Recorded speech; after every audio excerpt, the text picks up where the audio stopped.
I'd like to welcome today Professor Maureen Heffernan, visual artist Zach Green, and musician and poet Lamont Dixson.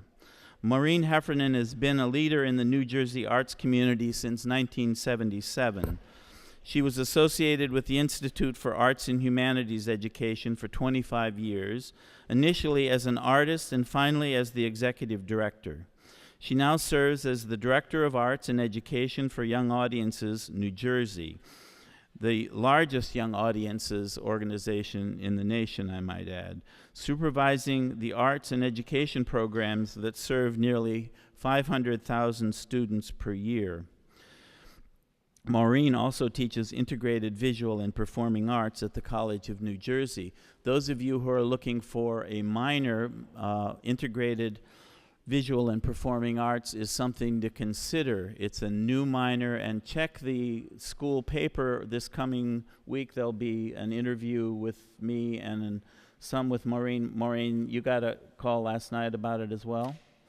So Maureen teaches the entry-level course to integrated performing arts, and we're extremely lucky to have such a valuable person on our faculty, and you're extremely lucky to have the opportunity to hear her today and to work with her.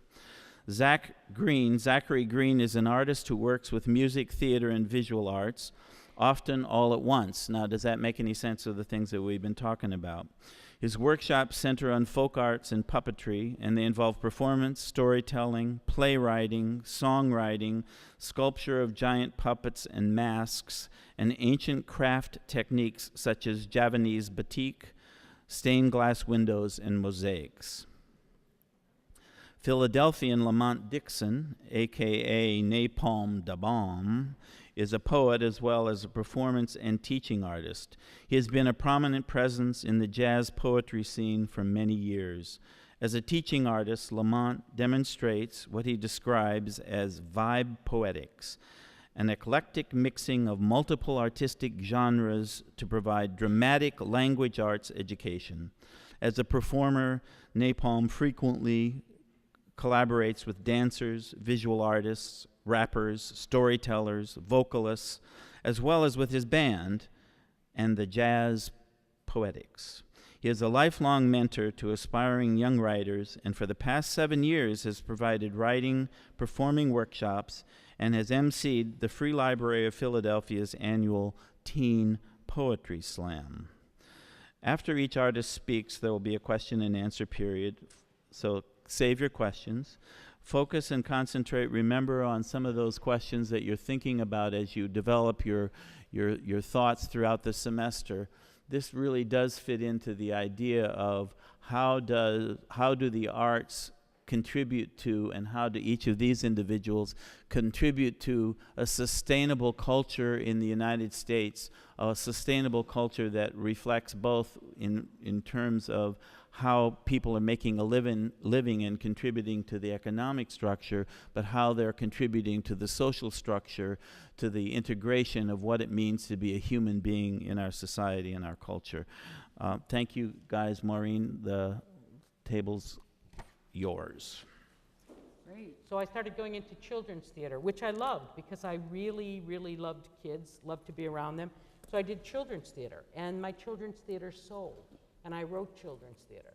And because of that, I got an opportunity to begin to direct on the main stage. Not immediately, but I did. So this is a picture of, can you go to the next one? Mm-hmm. This is a picture of a production I did of As Is, and you might notice in there is Roma Mafia, who was on Nip Tuck, and John O'Hurley, that you might have seen on Family Feud in that. So these two were working actors. They were not just celebrities. They were there. They were doing the work. After I left that, or while I was there, they asked me, they got a call saying they needed someone that liked to work with kids to do the theater department in this particular summer program. And I said, well, let me try. And that began my foray into being a teaching artist. And I realized that I loved sharing what I knew with kids. I continued to walk both paths, to work as a teaching artist, to work as a director. I became an administrator while I was at George Street Playhouse, eventually the executive director. But as things changed, I wanted to move on. And so I began to look for other opportunities. I've directed at a lot of places all over the country, and about 8 or 10 years ago, I made the decision that I wanted to stay more in one place. And so I began to focus on my work as a teaching artist in the schools and then as an arts administrator.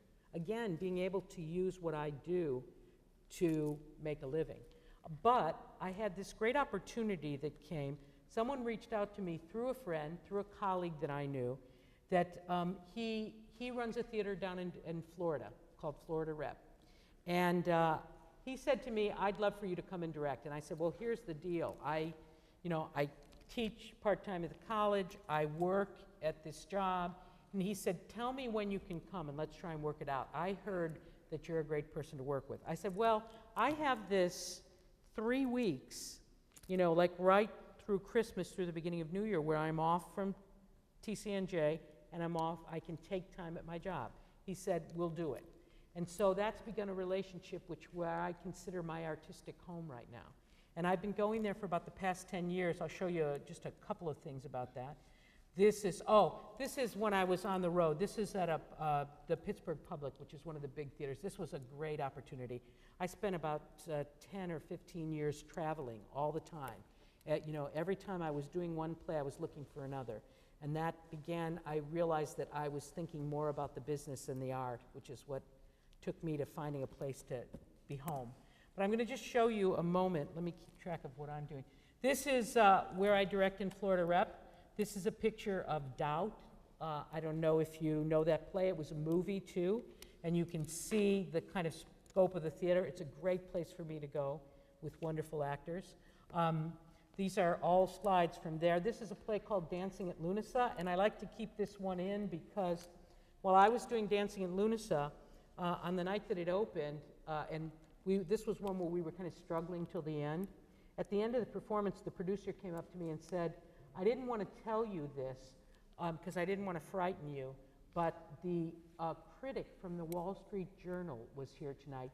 Brian Friel, the author, is his favorite playwright, and he loves to see this play. He's seen it like 20 times, and he wanted to see what we'd do with it. And I was sick to my stomach. I was like, oh, God, this is awful.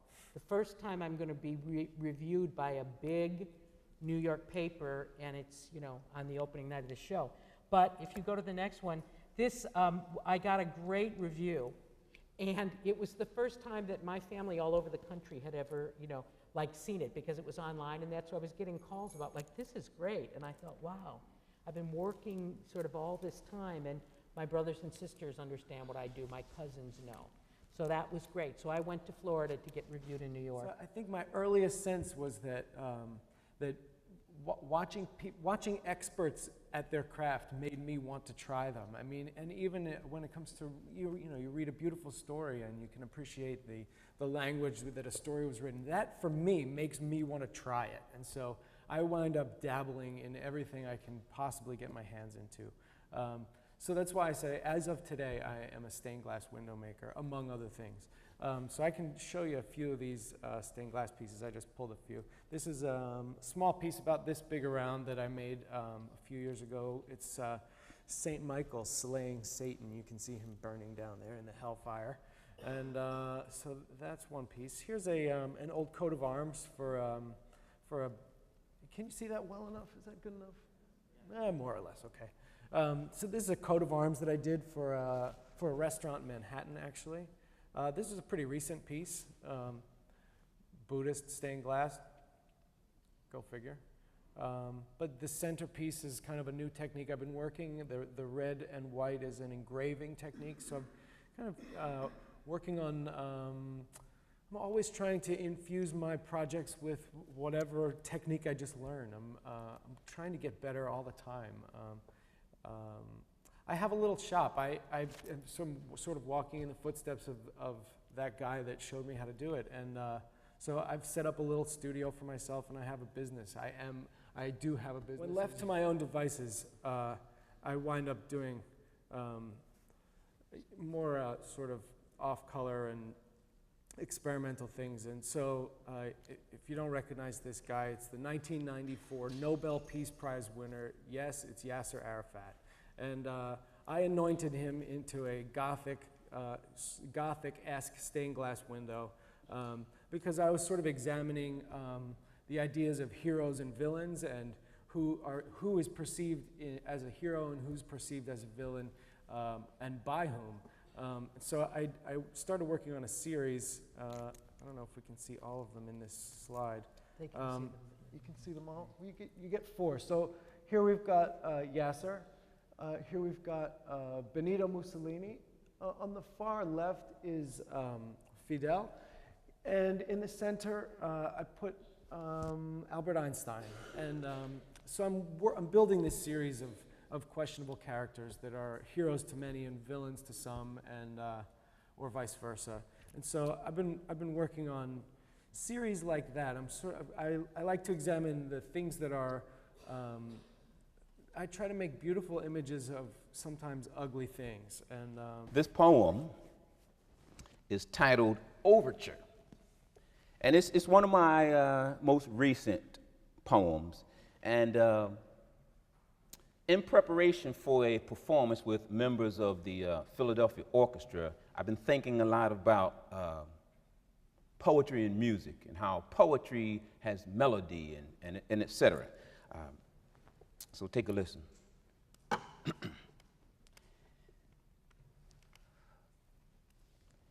Like laboring members of a chain gang, our brain rumbles to the chug of a runaway freight train. And despite the needed respite, there'll be no rest stop tonight. 'Cause poets breathe purposefully. Smoky verses are certified nurses healing benign curses cursively. Time to turn the invisible into visible light. From blindness black as graphite, honed poems are flint stones to spark. For whoever loved that loved not at first sight. From cavity of bones, blue tails we bark. We black hawks, nocturnal rhyme sayers, chirping in the dark. Stark nights colored by blood, mood becomes soot. Piece of dreams, eyes are stars, we of moons, open book, book of songs, book of we. From black holes we see through mirrors, still dreamers, but now we see clearer. We were poets before we was, when we were wayward. Our past is the nursemaid of our hummed philosophy. Word music and sound poems make us family. Yellow legal pad pages are blueprinted ages of our therapy.